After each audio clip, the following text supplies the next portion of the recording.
昔々恐ろしく残酷な鬼とそれを退治する桃太郎がいた。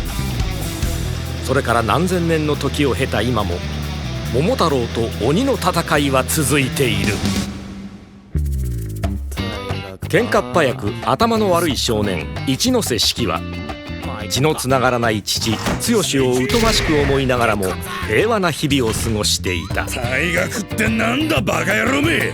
俺はお前みてえには絶対ならない。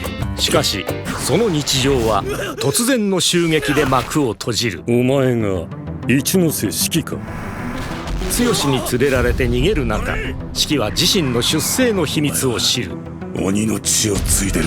四季は鬼の血を継ぐ存在であり、桃太郎の血を継ぐ者たち桃太郎機関に狙われているのだと。鬼の血を継ぐお前は人間にとっての害虫。お久しぶりです先輩。親父が桃太郎。かつて桃太郎機関に所属していた剛は息子を取り戻すべくさみだれと交戦。激しい戦いの末敗れるのだった。そして強烈な怒りの感情が四季の中の鬼の力を目覚めさせてしまう。ぶっ殺して覚醒した。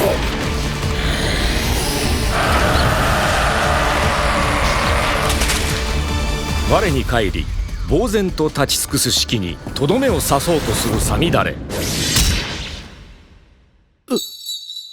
四季を守るため剛はさみだれと刺し違えるのだった。親父。鬼と桃太郎もこうやって肩組んで生きられたらいいのにな。それが父剛の最後の言葉となった。父さん。簡単に背後を取られるなんてな。減点。桃太郎に対抗する組織鬼機関の一員無駄のナイトは負傷した四季を回収。鬼機関に有用な人材か見極めようとする。血色解放羽化転生。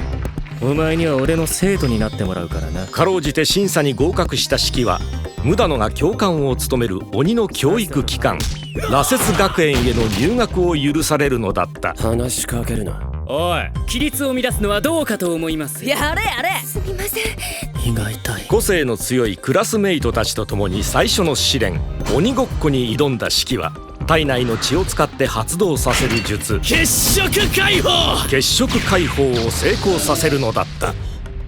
そこにある知らせが入る。こちら鬼機関京都支部桃太郎機関による襲撃を受けている。ウジ虫が隊列作って軍隊ごっこか。人間の真似事なんて笑えるよね。鬼機関京都支部を襲撃した桃宮椿いいっすけど派手にやりすぎっす。桃草よもぎ。彼らは鬼を徹底的に殲滅する一方、鬼の子孫たちの中でも極めて稀な存在鬼神の子を探した。一ノ瀬四季という鬼がいたら殺さず生け捕りにしたい。京都へ救援に向かった四季は両親を殺され保護された少女メイと出会う。見回りをしてた援護部隊が大量の遺体を回収したみたいで。いつでも僕が操れる死体を君たちは自分たちのアジトに運んだんだよ。死体を人形のように操る能力を持つ椿は京都支部に運び込まれた鬼の遺体を使い戦闘能力を持たない援護部隊や怪我人を襲わせるのだった。京都支部は壊滅の危機に陥り空間を操るよもぎの力により京都支部内からの脱出は不可能になってしまった。袋のネズミっす。学園の生徒たちもそれぞれの力で桃太郎に対抗する。ドキドキヒステリー7つの断罪。アイラ視界乱舞。汝いずこへ。君は誰だ。一ノ瀬四季。桃太郎どもをぶっ潰す男だ。そして椿と対峙した四季。自ら椿に操られることを選んだ桃太郎桃部真中の力によって四季は次第に追い詰められていく。血を使い切って倒れ伏す四季の眼前でそこのガキでも殺そうか。椿はメイに手をかける。俺に守る力を。その瞬間四季の体が巨大な炎に包まれる。鬼神の力炎気を目覚めさせた四季。決着つけんぞクソ野郎。てめえの全部を否定してやる。鬼に未来などない。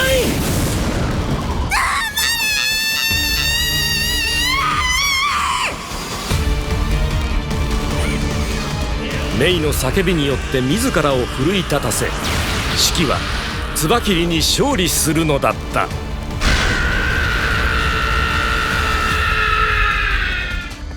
最後に一ノ瀬式の鬼神の力はどうだった？凄まじかったよ。けど僕には命そのものを燃やしてるように見えたけど。チャンスだ。椿竜やった一ノ瀬を討ち取れば俺の評価は格段に上がる。俺らも動くぞ。いいんですか？管轄外の可能性の方が高いですけど。一ノ瀬式の首取るぞ。